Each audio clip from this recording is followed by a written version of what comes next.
Warning. The following episode contains graphic and heart-wrenching content. Listener discretion is advised.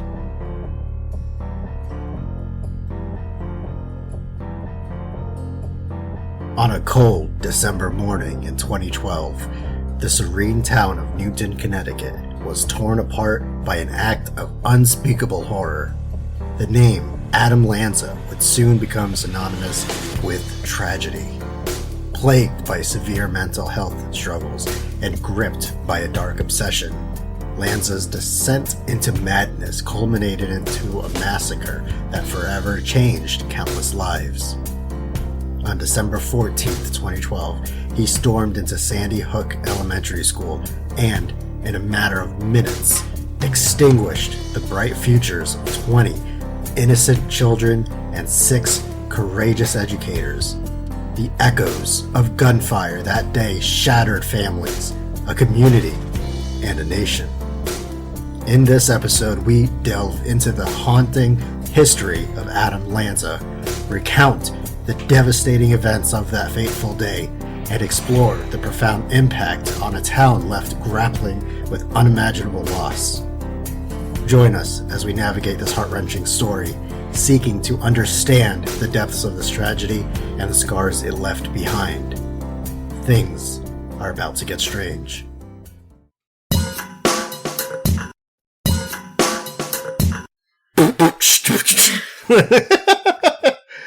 Oh, cue the intro? Cue the intro.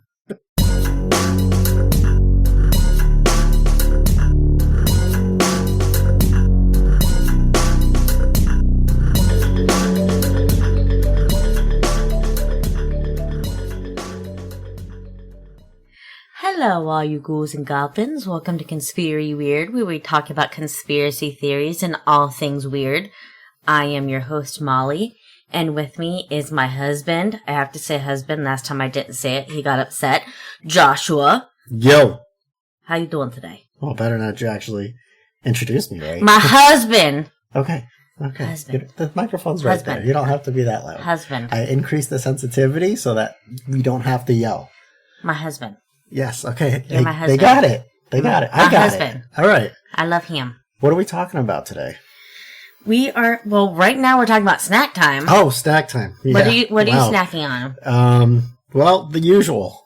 Goobers. Because you are a goober. I'm a goofy goober. Sometimes. Not today, though. Not today. Maybe a little bit. Not really. No.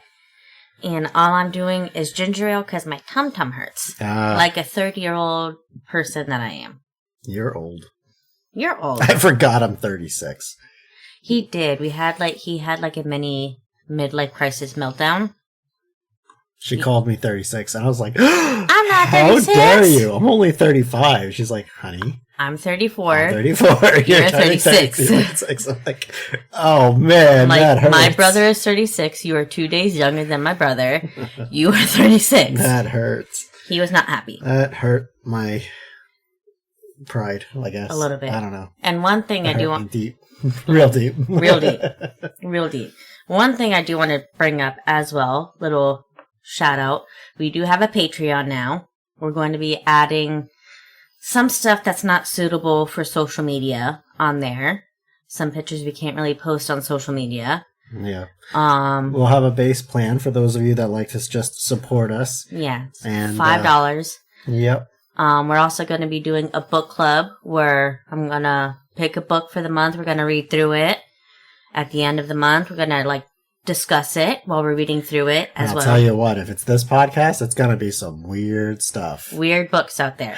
Weird books. I may also, not sure yet, may also be doing one tarot reading per customer for the month. So you can choose different options. I'm thinking about it. Not 100% sure. If you have suggestions for things you'd like to see in our Patreon, please feel free to let us know. It's a work in progress. We're a work in progress. We're not perfect. We never claim to be perfect. We love you. You love us. On with the show. On with the show. Today, we are talking about Sandy Hook shooting. Let's go into some of the history of the shooter.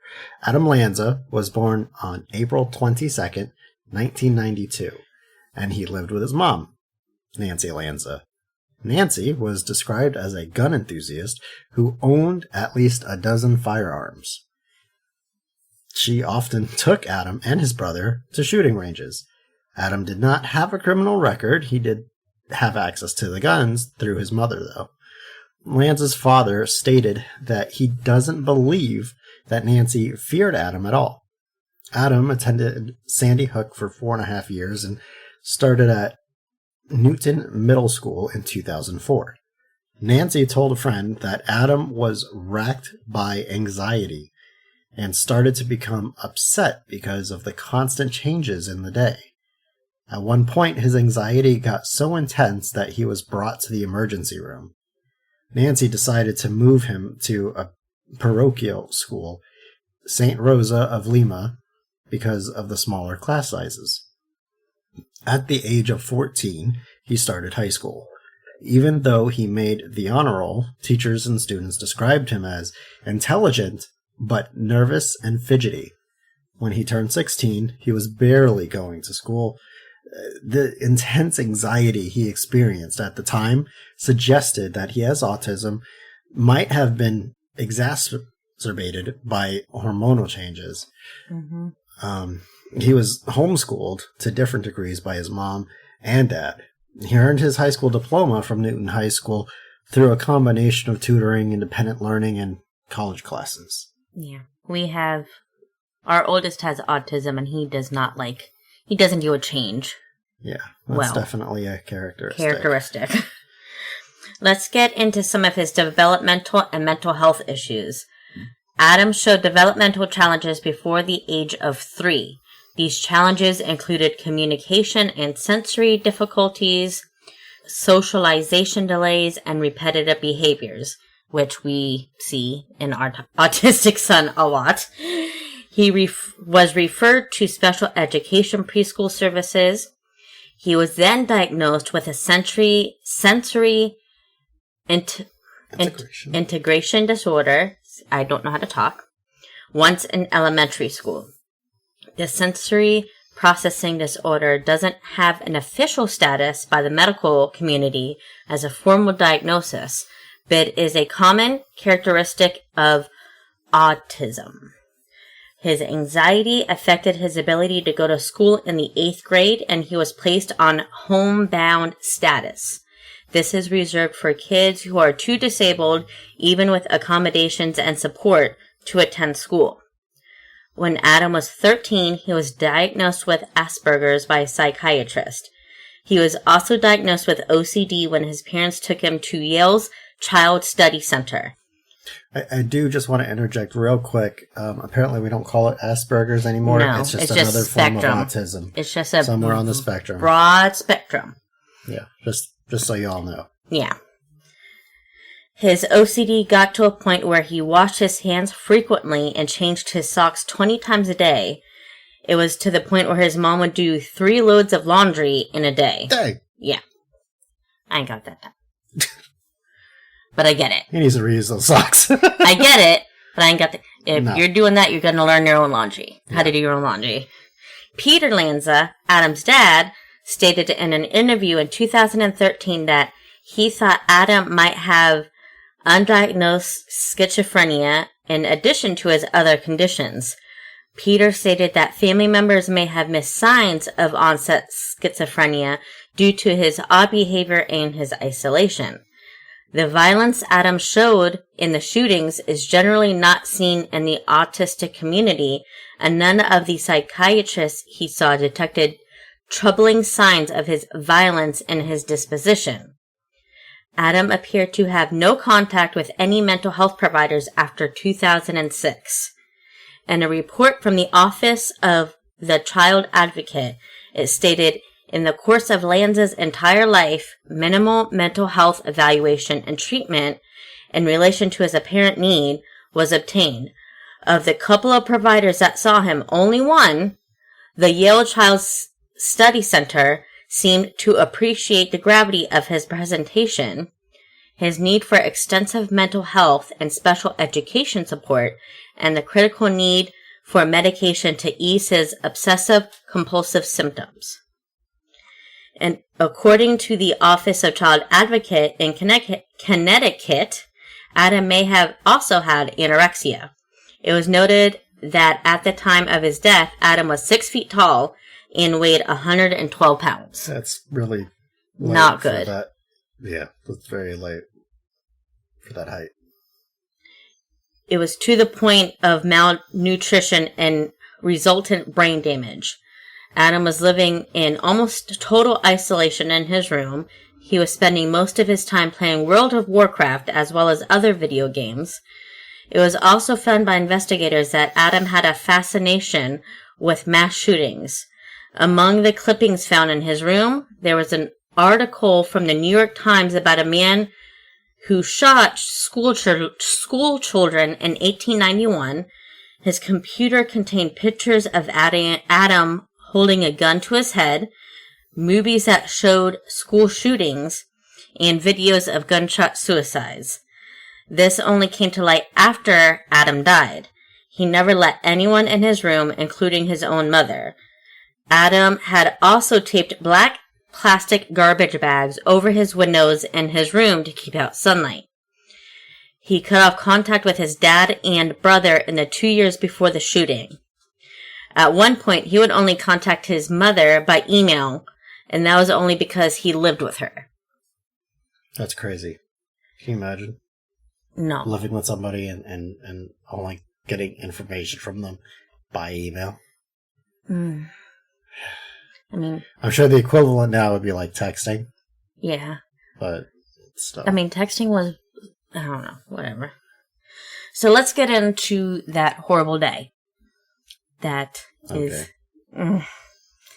yeah. It all occurred on December 14th, 2012. It happened in Newtown, Connecticut. It all started sometime before 9:30 a.m. Adam shot and killed his mother, Nancy, with a .22 caliber Savage Mark II rifle at their home. He was 20 years old. Yeah, 20. Investigators later found her body still in bed in her pajamas. She had 4 gunshot wounds in her head. Adam then... yeah. Didn't even wake up. This is a rough one. Yeah. Adam then took Nancy's car and drove to Sandy Hook. A little after 9:30, Adam shot his way through a glass panel next to the locked front doors of the school. He was wearing black clothing, a black hat, an olive green utility vest, yellow earplugs, and sunglasses. Some of the initial gunshots were heard on the intercom system for the school, which was being used for the morning announcements. And if I missay some of these last names, either of us, I do want to apologize. Don't mean any disrespect in any way. Mm-hmm. Anyway, and if we're wrong, please let us know that we're wrong. We'll take the criticism. Okay? Principal Don Hochsprung and school psychologist Mary Sherlach were talking with other staff members when they heard the gunshots, even though she didn't realize it was that. Hochsprung, Sherlach, and lead teacher Natalie Hammond went out to the hall to see what the sound was and ran into Adam. A faculty member who was in the meeting stated that the 3 women yelled out, "Shooter! Stay put!" This alerted their coworkers to the danger and saved their lives.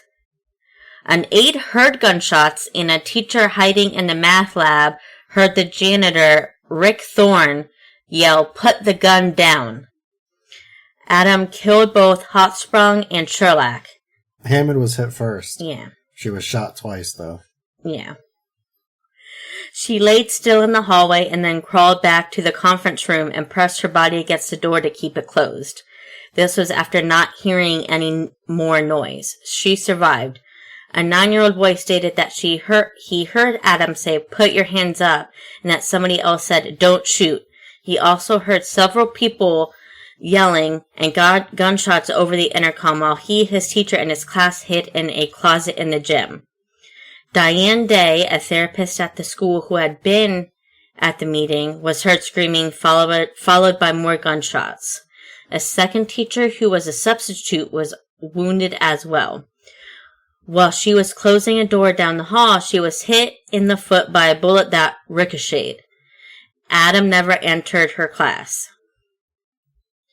After killing Hochsprung and Sherlock, Adam entered the main office but did not see anyone hiding in there, apparently. He returned to the hallway.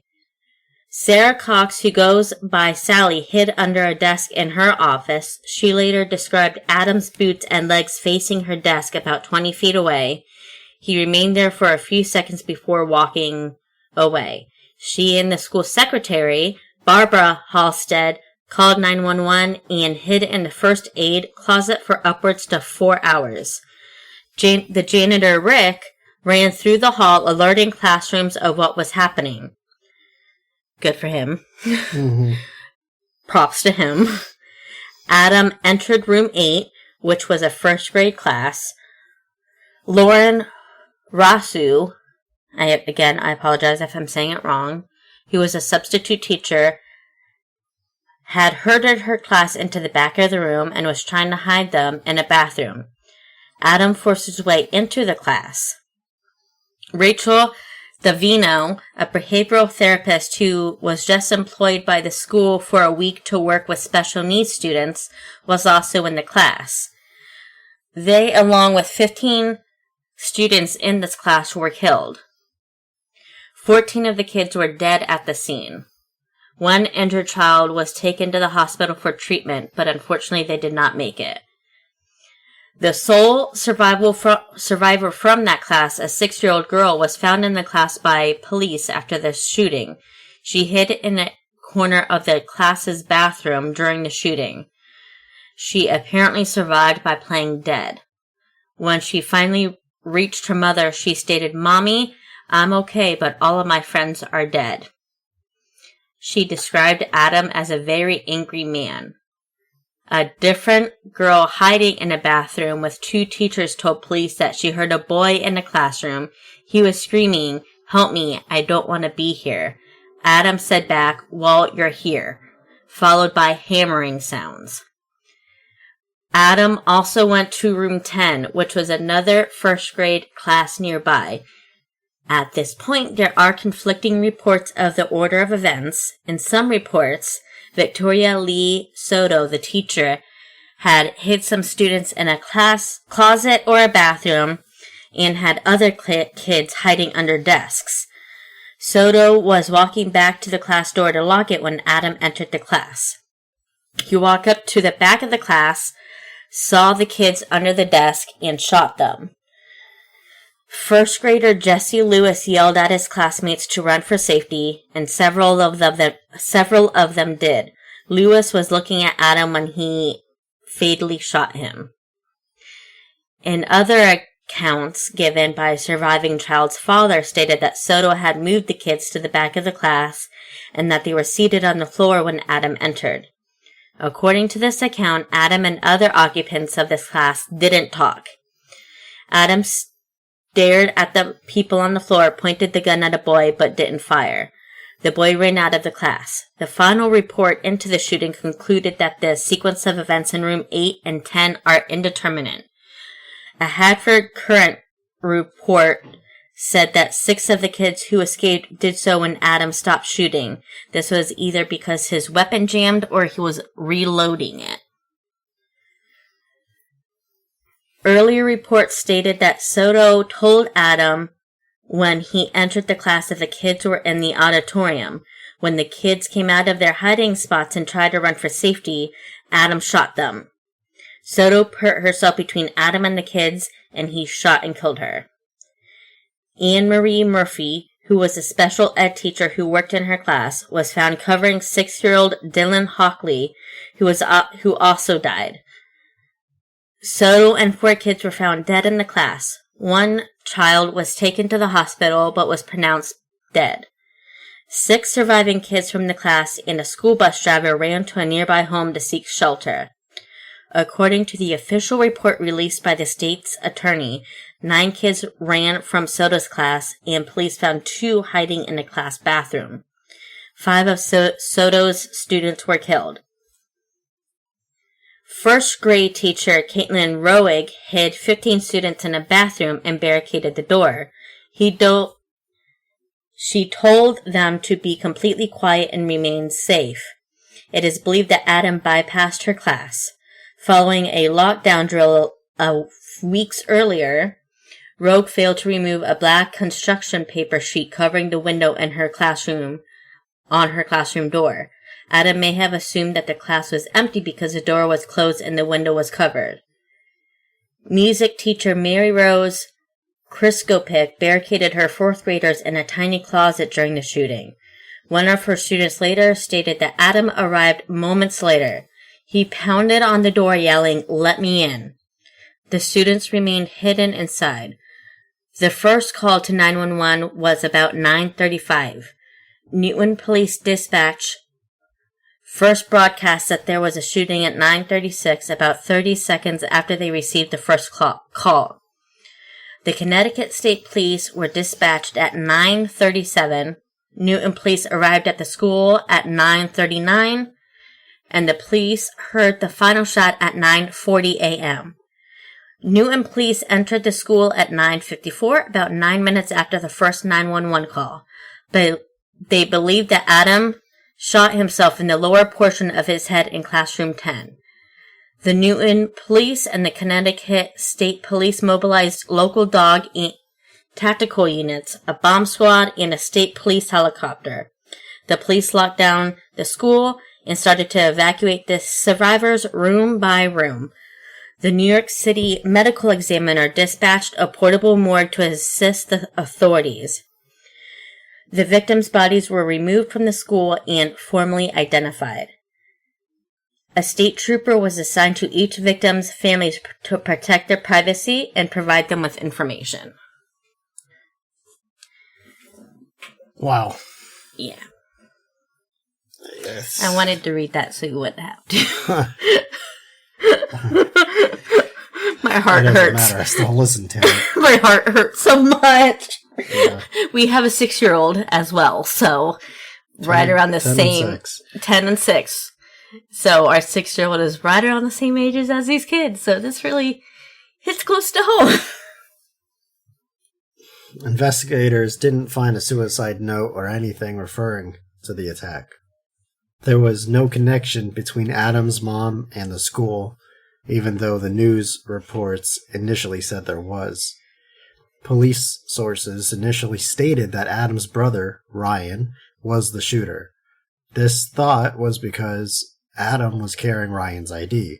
Ryan was working at his job in New York City at the time of the shooting, and voluntarily submitted to questioning by New Jersey State Police, Connecticut State Police, and the FBI. He was not considered a suspect and wasn't taken into custody. Ryan did state that he hadn't been in touch with Adam since 2010. When he was asked why, Ryan said that his brother was sick and he doesn't talk to anyone anymore, and that he didn't know Adam anymore. While doing an investigation of the school after the shooting, a large quantity of unused ammunition was recovered along with 3 semi-automatic firearms with Adam. The firearms found with Adam were a .223 caliber Bushmaster XM15 E2's rifle, a 10mm Glock 20SF handgun, and a 9mm Sig Sauer P226 handgun. Outside the school, an Izmash Saiga 12 shotgun was found in the trunk of the car that Adam drove to school. Police announced that Adam used the rifle for the shooting at the school shortly after it happened. On March 28, 2013, court documents released from the investigation showed that the shooting had occurred in the space of less than 5 minutes. In those 5 minutes, 156 shots were fired. This consisted of 154 shots from the rifle and 2 from the 10mm pistol. Adam fired 1 shot from the Glock in the hallway and shot himself with the other. Investigators also evaluated Adam's body. They were looking for evidence of drugs or medication through toxicology tests. DNA testing was utilized in this case, which is unusual for an investigation of this type. The toxicology report was published in October of 2013, and there were no drugs or alcohol in his system. Adam's autopsy showed that there were no tumors or gross deformities in his brain. Before the shooting, Adam removed the hard drive from his computer and intentionally damaged it. This created a challenge for investigators to recover the data. Recovering data from the damaged drive had proven unsuccessful. Details of the investigation were reported by law enforcement officials at a meeting in the International Association of Police Chiefs and Colonels. It was held during the week of March 11th, 2013. An article published in the New York Daily News on March 17th, 2013, provided details of this report by an anonymous law enforcement veteran who attended that meeting. The source stated that the investigation had found out that Adam had created a 7 by 14 foot size spreadsheet that spreadsheet listed around 500 mass murderers and weapons that they used. Went into detail. Went hard into detail. It was considered to have taken years of work and have been used by Adam as a score sheet. The March 28th documents also provided details on items found at Adam's home.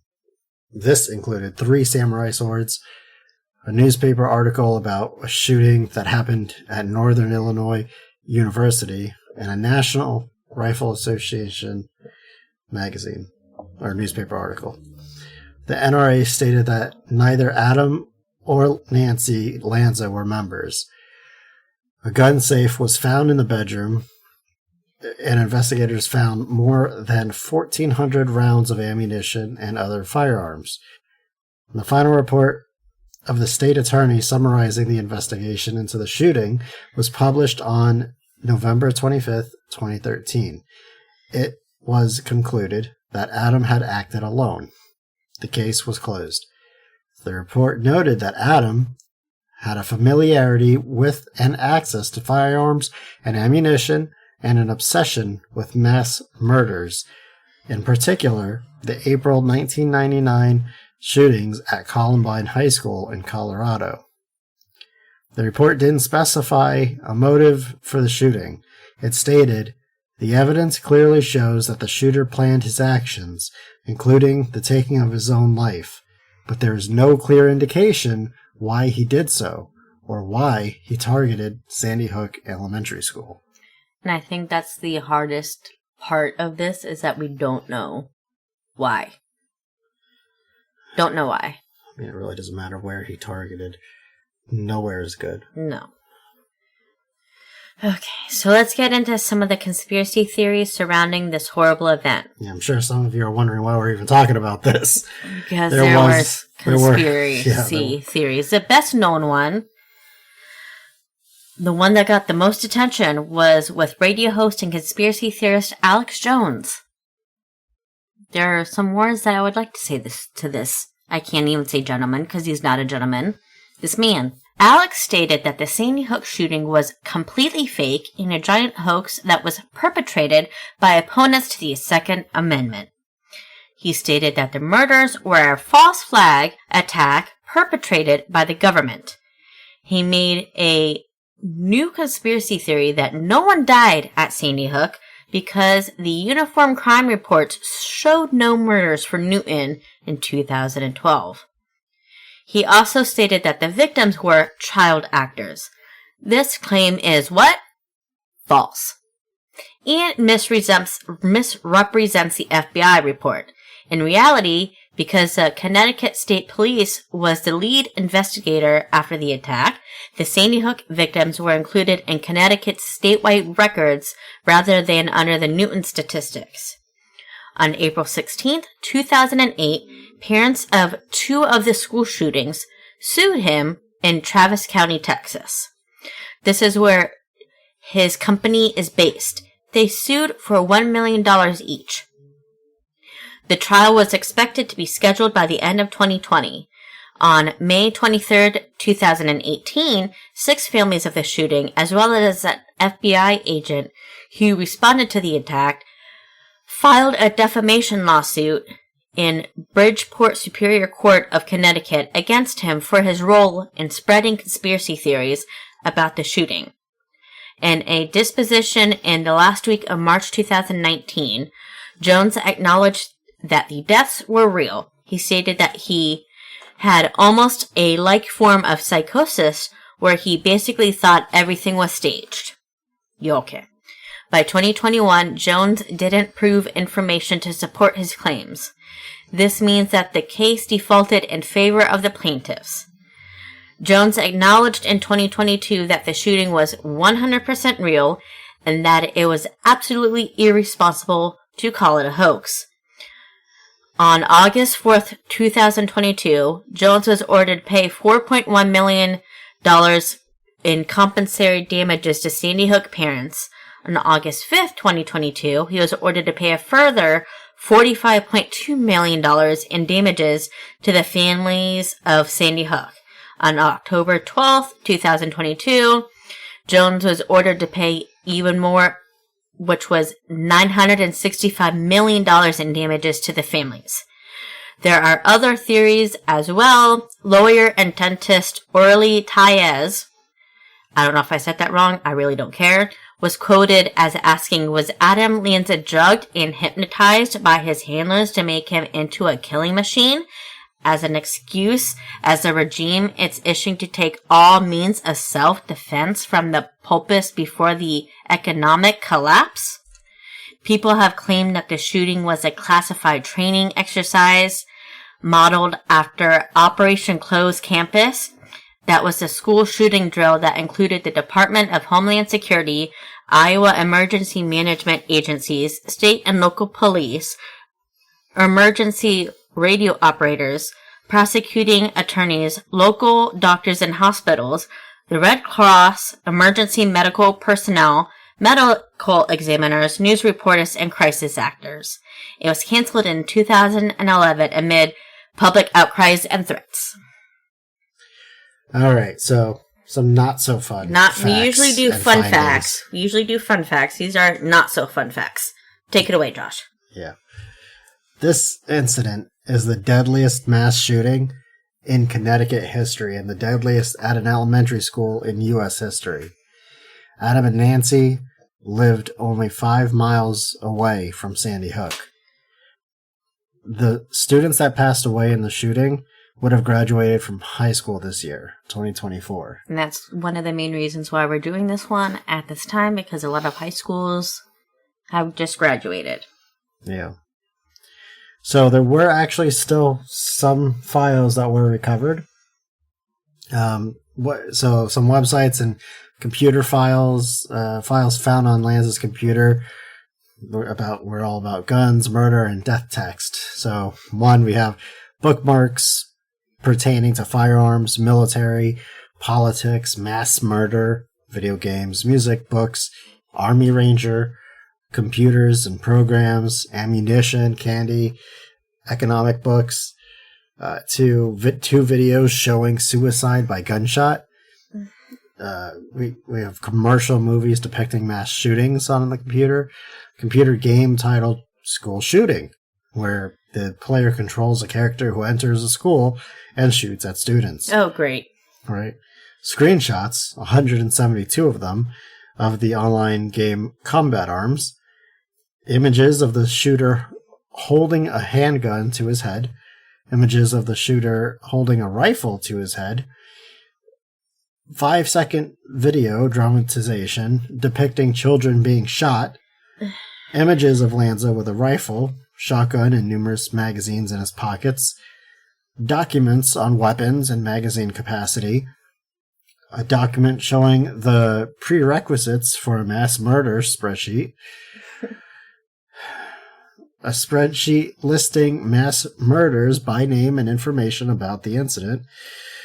Large amount of materials relating to Columbine shootings and documents on mass murders.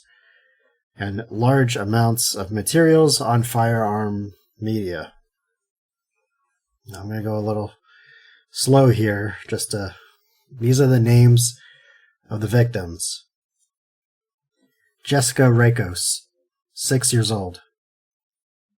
Olivia Engel, 6 years old. Avielle Richmond, 6 years old. Jesse Lewis, 6 years old. Noah Posner, 6 years old. Anna Marquez Green, 6 years old. Emily Parker, 6 years old. Charlotte Bacon, 6 years old. Catherine Hubbard, 6 years old. James J. Mattioli, 6 years old. Caroline Praviti, 6 years old. Allison Wyatt, 6 years old. Dylan Hockley, 6 years old. Madeline Sue, 6 years old. Jack Pinto, 6 years old. Benjamin Wheeler, 6 years old. Josephine Gay, 7 years old.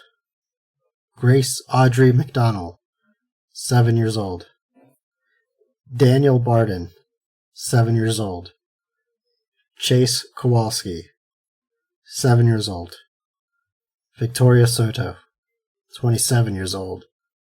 Rachel Davino, 29 years old.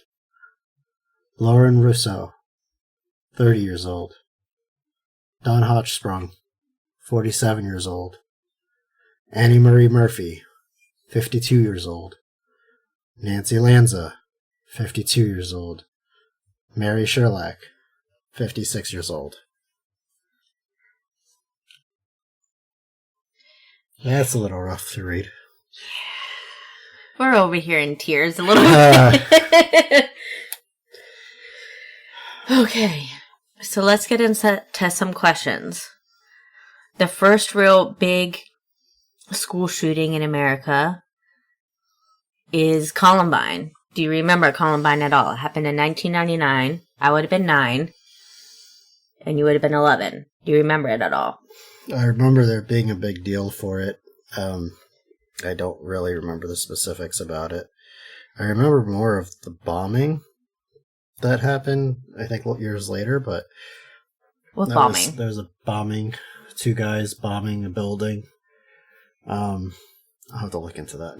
But, no, I don't remember the specifics on Columbine, unfortunately. I don't either. I just remember after it, the whole story of the girl being asked, "Do you believe in God?" And she said yes, and then she got shot because she believed in God. Oh yeah, that's right. I have her book somewhere here. That's right.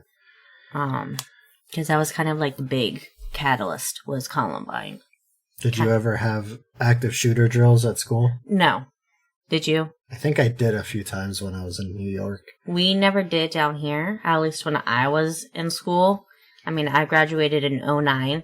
I mean, a lot of the school shootings happened after I graduated. Yeah.